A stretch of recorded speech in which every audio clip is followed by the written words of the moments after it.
I'm Claire Murphy. Welcome to the Solo Bureau. Happy Monday, folks. Hope your weekend was restful or fun or action-packed or relaxing or whatever it was you were hoping it to be. As I mentioned on Friday, I spent the weekend hanging out on the couch with my bestie watching gymnastics from Glasgow. That's how we met, doing gymnastics as kids. It was so fun.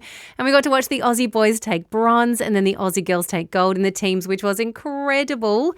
The medals went down to the very last athlete on the floor. Talk about edge of your seat stuff. And we still have the individual apparatus finals to go as I get my gymnastics fix for the next couple of years.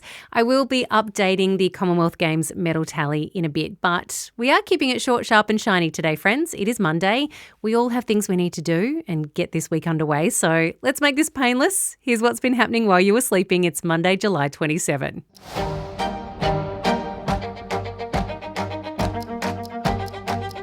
A reminder that the Oz Alert system test will be happening today. The test of the Australian Emergency Warning System will let anyone within the vicinity of certain base stations within an emergency area know about things like bushfires or floods. The entire system needs to be tested across the country. So at 12 p.m. in the west, 1:30 p.m. in the centre of the country and 2 p.m. on the east coast today, a siren will sound on your phone along with a message that will pop up on your screen. It will still sound if your phone is on silent or do not disturb. So if you are in a position where you cannot have that siren sound, you can turn your phone to airplane mode or switch it off. Prime Minister Anthony Albanese has indicated continued fuel excise relief is just not happening.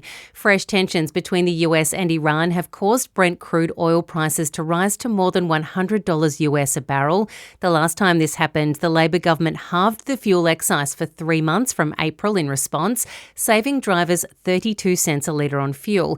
Now, that measure was extended in July, but at a reduced rate of 16 cents per litre. The extension will now end on August 2nd. Mr Albanese told the ABC's Insiders program that any further relief was not in Labor's planning at this point in time, but did say they had some more announcements about fuel in coming days and weeks. The Greens and Independent MP Kate Chaney are set to introduce legislation to allow voluntary-assisted dying appointments to be done via telehealth sessions when Parliament returns in August. Prime Minister Anthony Albanese says he supports voluntary-assisted dying access, but believes any discussions about the end-of-life measure should be conducted with health professionals face-to-face. The Labor National Conference in Adelaide this past week enshrined a conscience vote on telehealth access in its platform, but the parliamentary team will decide when and how the policy can be implemented. Greens Senator Sarah Hanson-Young said she would introduce a private member's bill on the telehealth issue next month, asking Mr Albanese not to let his personal opposition stand in the way of compassionate healthcare. An internal police investigation is underway after a bystander was shot during a standoff between officers and an allegedly armed man in Cairns. A 28-year-old man was allegedly involved in an armed robbery and another attempted robbery at Mount Sheridan on Saturday night. Police caught up with him near a roundabout where he was shot by officers who also accidentally hit a female bystander. The incident has triggered an investigation by Queensland's Ethical Standards Command. Both the man and the woman were taken to Cairns Base Hospital for treatment.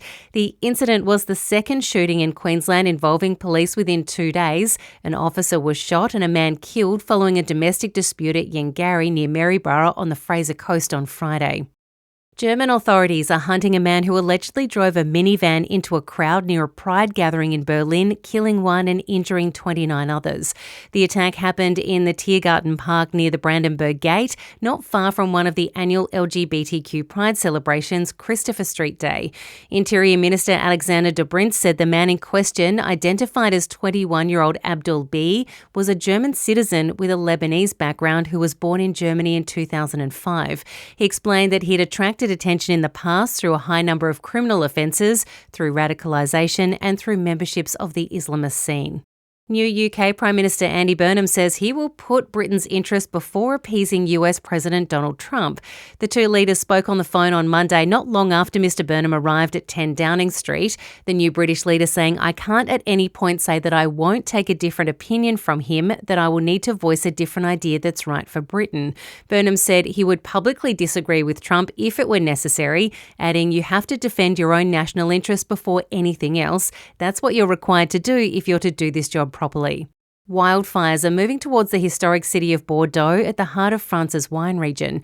Europe, which is sweltering through an intensely hot summer, has seen about 220,000 people evacuated in France, while more than 75,000 people in Spain have also been forced to leave their homes and around 30,000 more ordered to shelter in place as massive fires rip through both countries. According to the Reuters climate monitor, both Bordeaux and Avila have experienced July high temperatures of 32 degrees, almost 6 degrees above the month's normal high recorded between 1961 and 1990.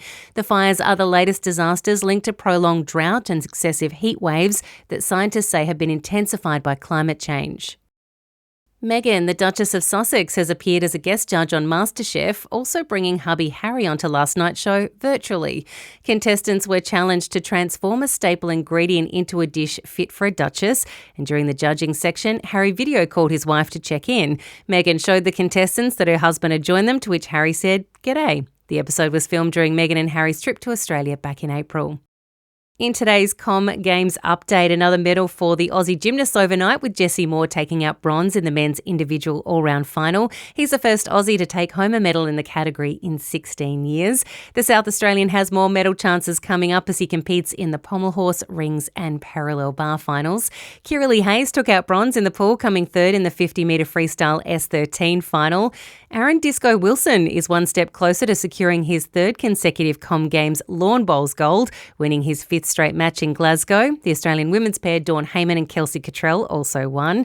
The Diamonds have beaten England 66-47, not long after the English shooter Eleanor Cardwell accused the Aussies of having one style and one style only. The women's Aussie basketballers also won their game against the Cayman Islands 21-3.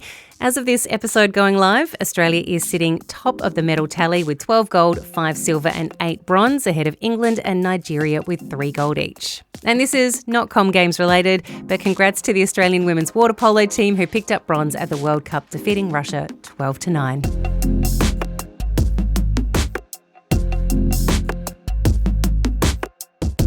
I hope this sends you out into the world updated today, friends. Before we go, a few shout outs. Michaela messaged and pointed out that I may have missed an opportunity in my new logo to make the OLO part of solo into glasses and a nose, because if you haven't actually seen me in real life, I do wear glasses. Thank you for this hilarious suggestion, Michaela. A big hello to Anne-Marie, who's listening to the show from Carrigat in Donegal in Ireland, right up the road from where my dad is from, and to Kate, who sent the most stunning picture of her listening to the show while walking on the shoreline at Wynnum in Queensland, right up the road from where my cousin lives. Yes, how small is the world when you really start to look at it? To Tanya, who filled me in on the correct way to say Vale. So you know when you're talking about someone who's died, it is spelled V-A-L-E, and I have heard quite a few people say Vale, but it is actually pronounced Vale. We are all learning something new together. Thank you, Tanya. I am doing this on my own, hence the solo part of Solo Bureau. So you, team, are essentially working as my oversight crew. You're keeping me in check. If I miss something or mispronounce it, Pip even realised that I'd spelt Sam Neill's name wrong in my Instagram post about him within seconds of it going live. Like, what an actual angel. It meant I could fix it up straight away. And to Melanie and Sabrina, who both have said that they love the Solo Bureau music. Me too. It's so fun. I'm reading all your DMs and reviews through your podcast apps. Thank you so much for all this incredible positivity. Okay, go forth and do your best Monday, friends. I'll catch you tomorrow.